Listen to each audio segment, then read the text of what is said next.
Madame, Monsieur, bonjour. Merci de votre fidélité. 13h, voici les titres de ce journal au sommaire. Le nouveau référentiel des politiques publiques sera prêt en septembre 2024. L'annonce a été faite hier par le Premier ministre Ousmane Sonko. C'était à l'occasion de sa rencontre avec les jeunesses patriotiques. Le Premier ministre annonce également d'autres programmes en cours.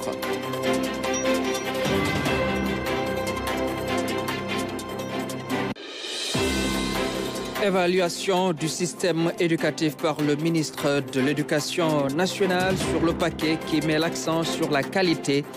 Les nouvelles orientations au baccalauréat ont été aussi abordées. C'était au cours de la 3e édition de la tournée économique et sociale du ministre de l'Éducation nationale. Ce matin, nous irons au marché de Orka-Diéré à quelques jours de la Tabaski. On y trouve une quantité suffisante de moutons. Les éleveurs ont salué la subvention de l'aliment de bétail.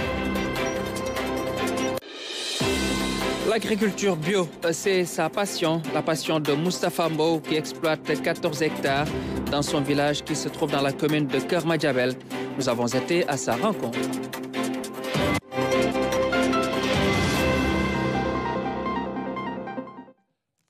Bienvenue.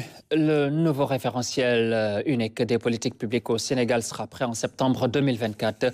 Ousmane Sonko l'a confirmé hier à l'esplanade du Grand Théâtre National. Le président de PASTEF et Premier ministre a présidé une conférence publique sur invitation des jeunesses patriotiques du Sénégal. Il a évoqué également d'autres projets et programmes. Aram Dawa. La jeunesse patriotique dans son style électrique.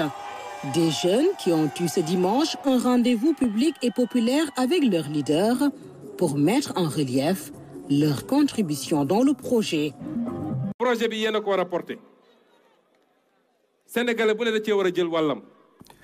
C'est vous qui devez porter le projet. Chaque Sénégalais doit jouer sa partition.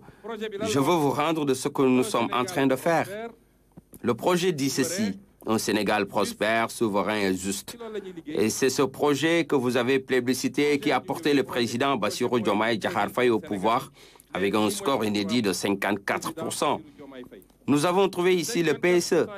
Nous l'avons toujours remis en cause. Donc le nouveau référentiel de politique publique est en cours de finalisation.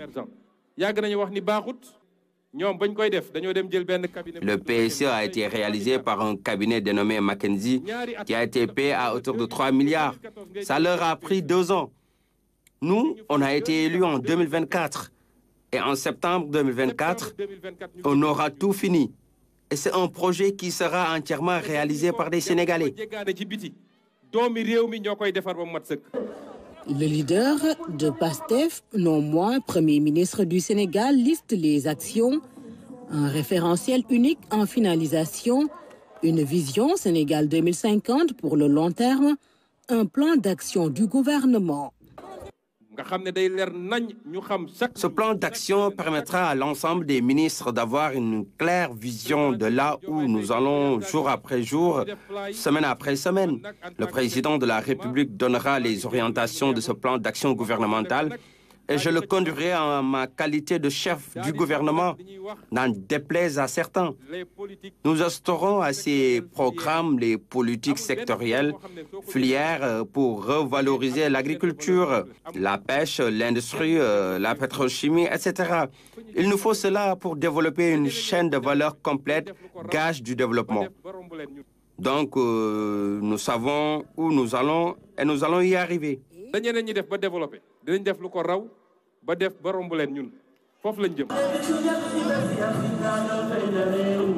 Et il est attendu de cette jeunesse que sa contribution soit agissante. Cette formidable énergie qui a porté le projet, qui a protégé les porteurs du projet, il faut désormais qu'on la transforme en une énergie de construction de notre développement. C'est ça que nous attendons de vous. Dites-vous que le président de la République, les ministres et moi-même descendrons sur le terrain durant ces vacances.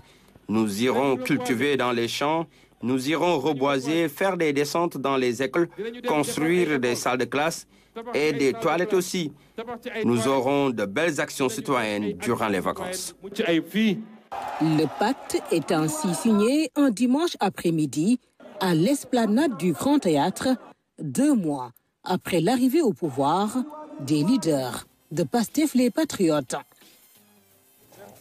La troisième édition de la tournée académique et sociale s'est tenue ce dimanche au Grand Théâtre National. Elle a été présidée par le ministre de l'Éducation nationale, Moustapha Maba Guirassy. Pour l'occasion, les élèves de terminale ont été sensibilisés sur les orientations au baccalauréat. Ndaï Koumandjaï. Les échanges ont été riches. Les autorités ont insisté sur la nécessité pour les élèves de persévérer et de croire en eux. Des paroles qui ont été bien accueillies par les futurs bacheliers.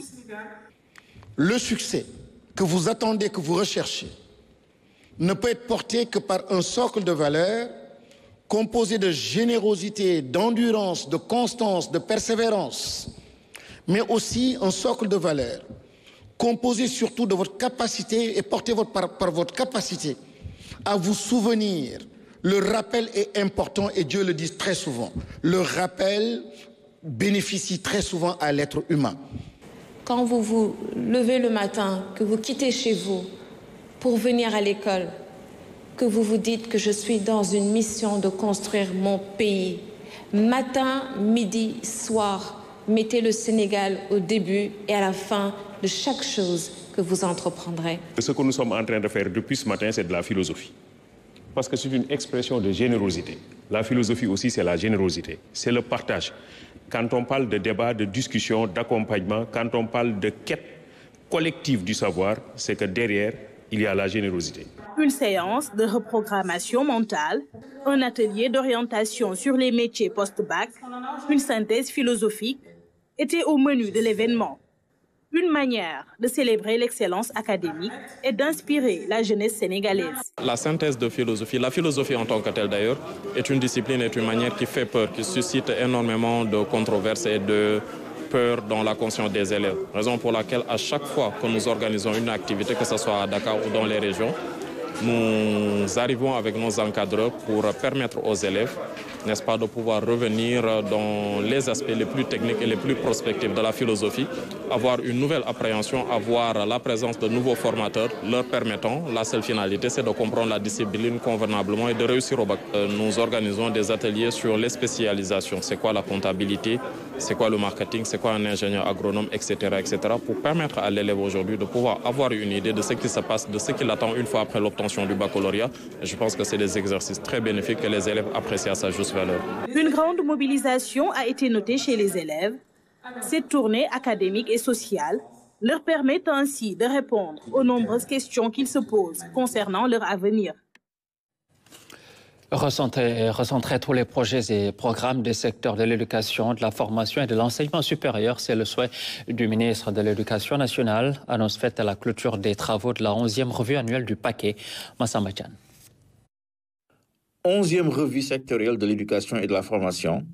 Un moment de diagnostic, d'échange et d'analyse du programme d'amélioration de la qualité, de l'équité et de la transparence paquet EF. Une analyse des différents secteurs de l'éducation et de la formation qui a permis de noter des améliorations significatives des performances scolaires, même si des efforts restent à faire. Cette revue a été une tribune privilégiée pour réfléchir sur les axes d'intégration de la nouvelle vision de son Excellence M. Bassirou Diomaye Diakhar Faye, président de la République du Sénégal, dans les perspectives de la nouvelle école à bâtir ensemble. Mesdames, Messieurs, le bilan des performances établi à travers les RAP et la matrice des indicateurs a révélé une amélioration de la plupart des valeurs réalisées en 2023, notamment les taux de réussite aux examens. Pendant 2 jours, les différentes familles d'acteurs de l'éducation ont souligné plusieurs points d'attention, dont la faiblesse du taux brut de scolarisation, la problématique du financement de l'éducation et la formation, l'effectivité du droit à l'éducation, l'utilisation du numérique, l'intégration des langues nationales, entre autres. Si, par exemple, on fait l'apprentissage de ces langues nationales-là, j'espère qu'à mon avis, les élèves auront véritablement, en tout cas, comprendront mieux. Les enfants qui ne sont dans aucune offre éducative puissent trouver en tout cas des moyens, un accompagnement qui leur permette de jouir du droit à l'éducation. Ça, c'est une demande forte de la société civile que nous pouvons combiner à la problématique du non formel, notamment l'alphabétisation et l'accompagnement des daara. L'enseignant également constitue un intrant essentiel et qui, de ce point de vue, devrait bénéficier d'abord d'une haute perception. Comment le Sénégalais, comment l'autorité, comment l'on regarde l'enseignant, au-delà de la perception, de la motivation, pour qu'enfin cet enseignant puisse continuer à jouer le rôle qui est attendu de lui. Venu présider la clôture de la 11e revue sectorielle, le ministre de l'Éducation nationale s'est félicité de la richesse des échanges qui ont abouti à de fortes recommandations. Mais je voudrais ensemble que nous réussissions en fait à aller dans le sens d'un endoctrinement, de porter des concepts très forts et que le discours sur l'éducation soit encore plus fort et que chacun puisse transmettre le message fort, comme quoi il n'y aura point de transformation systémique sans éducation, sans la bonne éducation.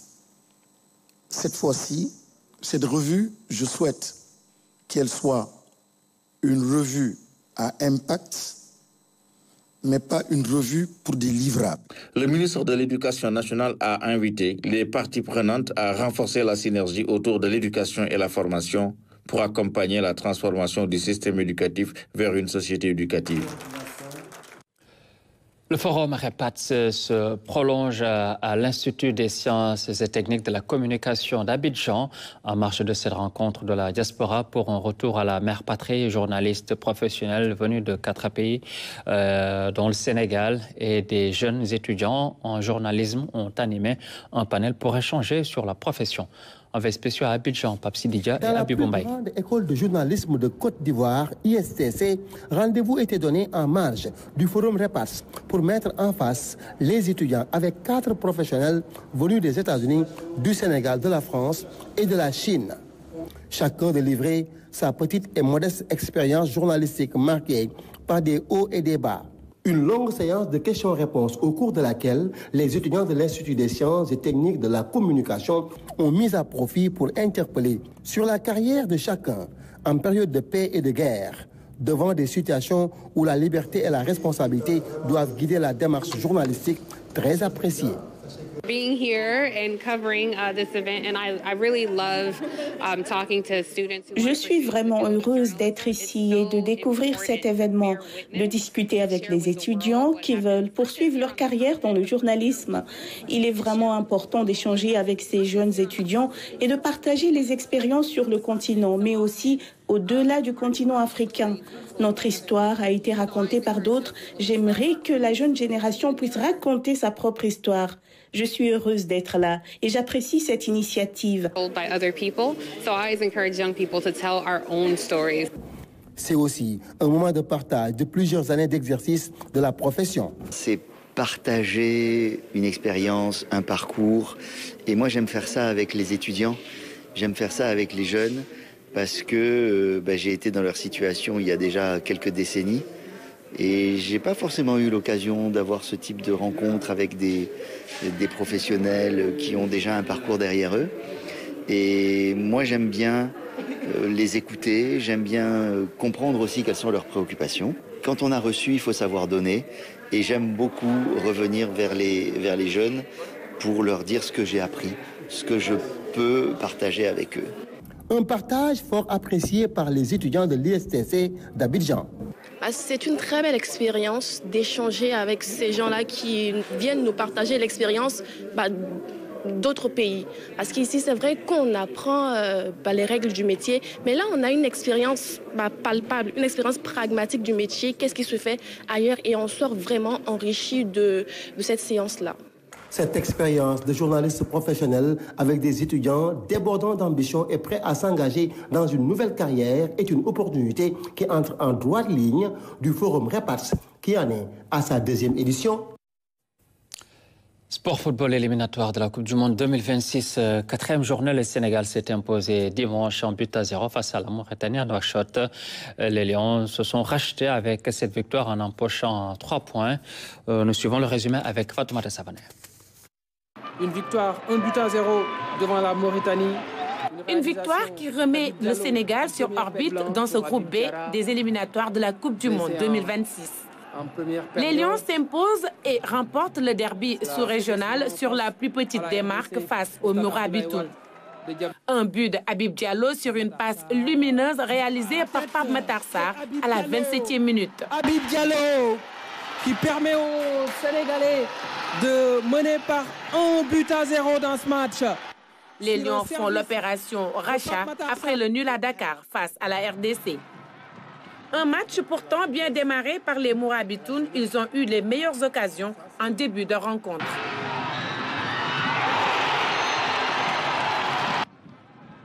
Le capitaine Lamine Ba et ses coéquipiers vont ensuite subir l'offensive sénégalaise, la maîtrise du milieu de terrain par les Lions.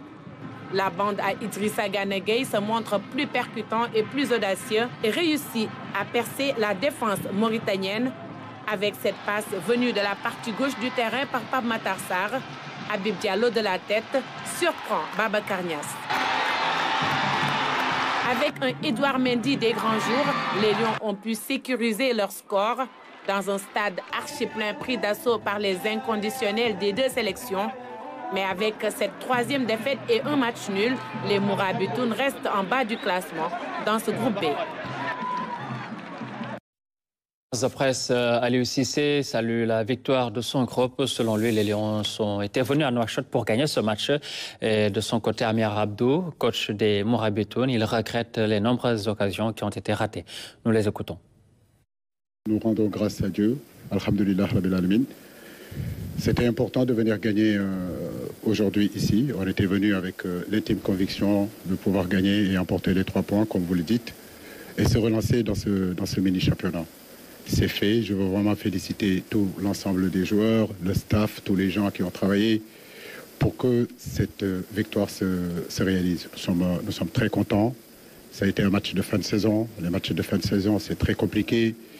Les joueurs ont joué pratiquement entre 40 et 60 matchs, 68 matchs. Donc vraiment féliciter le groupe Sénégal, féliciter nos joueurs dans leur mentalité, dans leur patriotisme, dans l'amour qu'ils ont pour ce pays-là, pour se battre tout le temps. Donc vraiment, on est satisfait de ces 3 points-là. Vous savez, chaque entraîneur, son désir, c'est d'abord gagner. Voilà, donc nous, on était venus ici, on sait que le contexte était difficile. On n'était pas venus ici pour jouer du bon football ou bien avoir un contenu. On était venus pour apporter les 3 points. C'était la seule chose qui était importante pour nous. Contre la RDC, le contenu était bon. Mais comme vous le voyez, on avait fait match nul.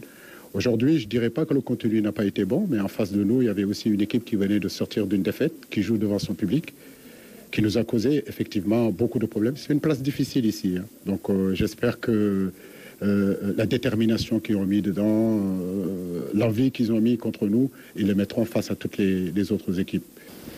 L'équipe a fait un match correct. On prend un but à la 20e, 23e minute. Sur peut-être une des seules excursions du Sénégal en première mi-temps. On a eu des occasions. On aurait pu concrétiser. Après, comme j'ai dit, moi, j'ai pas la formule magique au niveau des attaquants. C'est actuellement, on a des attaquants qui sont pas en réussite.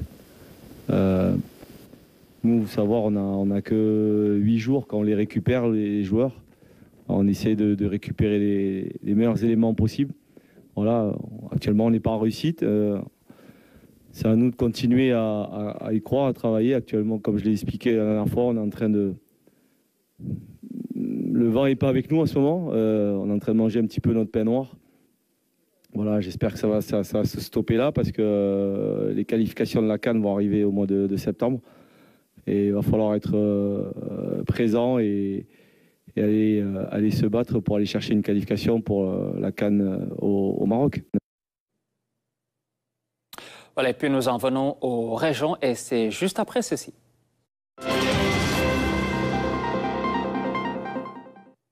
Je vous amène au marché de Orkadiéré. C'est la plus grande foire hebdomadaire de la région de Matam, surtout en cette période de Tabaski et le refuge du monde.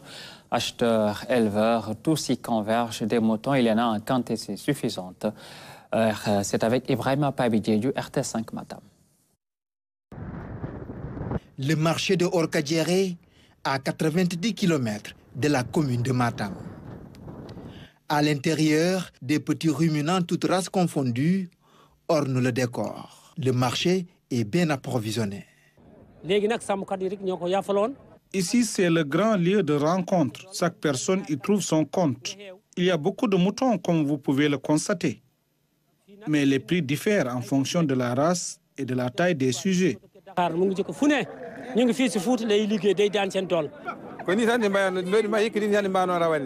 Les prix sont abordables à mon avis. J'ai des sujets de 100 000 francs CFA. Les prix sont abordables.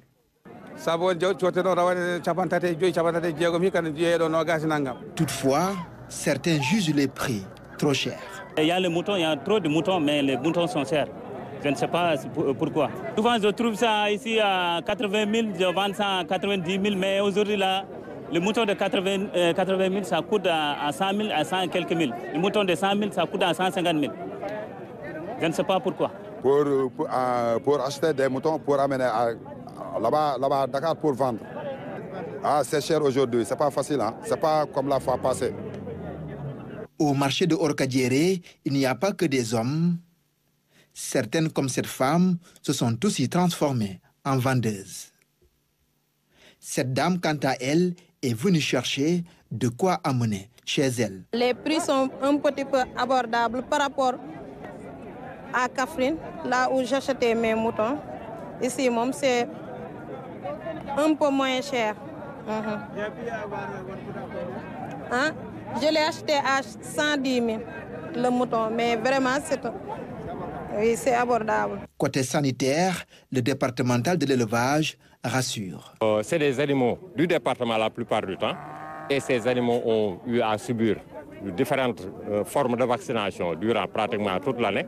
Il y a les campagnes de vaccination qui se font. Donc, et il y a les agents qui sont sur le terrain quand même. Environ 2000 pour ce marché hebdomadaire, ce dimanche. Non, c'est-à-dire chaque dimanche, il y a des animaux qui viennent. Par exemple, la semaine passée, on était à 1300. C'est des animaux qui sont partis, soit à Dakar, Touba, même Kolda. Cette semaine, pour les 2000 petits ruminants, on espère que peut-être 60 à 70% seront aussi commercialisés dans les autres localités. Au bureau du service vétérinaire implanté à côté, la vente de l'aliments subventionné par l'État a aussi démarré au grand bonheur des éleveurs. Aujourd'hui, dimanche, nous avons réceptionné jeudi passé l'aliment. Donc aujourd'hui, dimanche, nous procédons à la distribution sous forme subventionnée de l'aliment bétail ici au marché hebdomadaire de Orkadiéré. C'est de l'aliment, c'est des sacs de 40 kilos d'aliments bétail, de concentré, et qui sont vendus subventionnés à 5200 francs par sac. Côté sécuritaire, des dispositions sont également prises. La gendarmerie est présente. Nous allons dans le sud, à l'extrême. C'est un jeune passionné d'agriculteur, Moustapha Mbow, exploite près de 14 hectares à Ndianta, un village non loin de Kermadjabel. Nous sommes dans la région de Kaolack. Des résultats encourageants sont enregistrés grâce au matériel technique moderne mis à sa disposition. Ambitieux, il veut développer son village à travers l'agriculture bio. Claire Diop est allée à sa rencontre. Le rêve d'enfant est devenu réalité après plusieurs années de dur labeur. Pour Moustapha Mbow, il a fallu aller au loin chercher la connaissance hors des frontières du pays. Il a eu le privilège d'être un des Sénégalais choisis dans le cadre du programme de formation Sangaï au Bénin.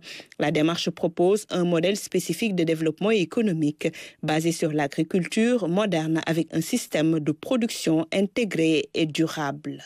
On fait de la production animale. Quand on parle de production animale, il y a des ovins et des caprins. Il y a aussi de la colombophilie, c'est-à-dire des pigeons. Il y a de cuniculture des lapins. Il y a aussi de la volaille de chair, volaille de basse-cour. Il y a aussi des palumpettes qu'on appelle les canards. Dans la production végétale, on fait de l'arboriculture, on fait des cultures maraîchères, on fait de la grande culture et on fait aussi des cultures fourragères. On fait aussi de la multiplication de semences. Voilà. Tout ça est intégré avec des bassins de reprise où l'on fait de la pisciculture aussi. Agriculture, élevage, arboriculture, pisciculture sur les quelques 14 hectares exploités ici à Nianta, d'où le nom les greniers du Saloum. Chaque matin, c'est plusieurs jeunes qui interviennent autour du projet. C'est des jeunes qui sont formés dans des instituts, dans différents instituts de formation dans le domaine agricole au Sénégal, plus précisément dans les ISEP. Il y a aussi le centre CARS de Ndiambato, de Sokone. Il y a aussi le PFDSE, Programme de formation éco-entreprise, qui sont représentés pour le moment dans le centre de formation ou dans le centre d'incubation de ces 8 jeunes-là.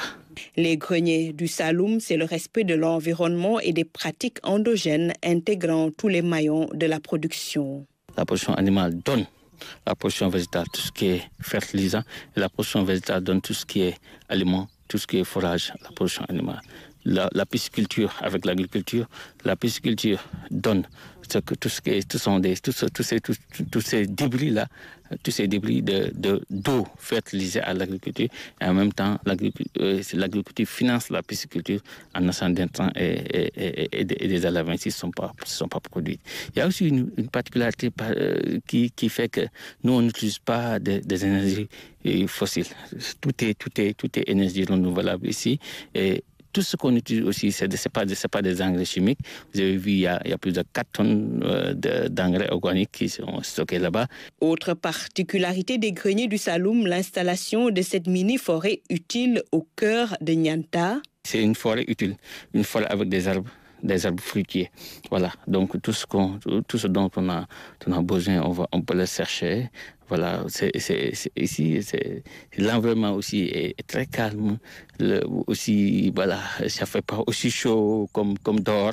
Voilà, parce qu'il y a un microclimat qui est développé grâce à ces cultures intercalaires, parce qu'on fait de l'intégration arboriculture, maraîchage. Vous avez vu, entre les deux lignes d'arboriculture, on a mis du maraîchage. Entre les 2 lignes de l'arboriculture, on a mis du maraîchage. Entre les 2 lignes, on a fait aussi de l'arboriculture. Donc tout ce qu'on fait de l'agriculture intégrée et durable. L'agriculture intégrée, on intègre notre agriculture de façon durable. Nianta, un village qui se développe et se modernise grâce à l'agriculture, accès à l'eau, à l'électricité renouvelable, pistes de production, entre autres réalisations. Beaucoup sont les femmes et les jeunes qui ont pu trouver un emploi. Pour Moustapha Mbao, l'aventure ne fait que commencer. Plus d'hectares est demandé pour l'extension du projet, aussi sa démultiplication à travers tout le Sénégal. Voilà, merci à vous tous de votre attention. C'est la fin de ce journal. Merci à toute l'équipe de coordination. Mais dans un instant, je vous retrouve pour le Wolof.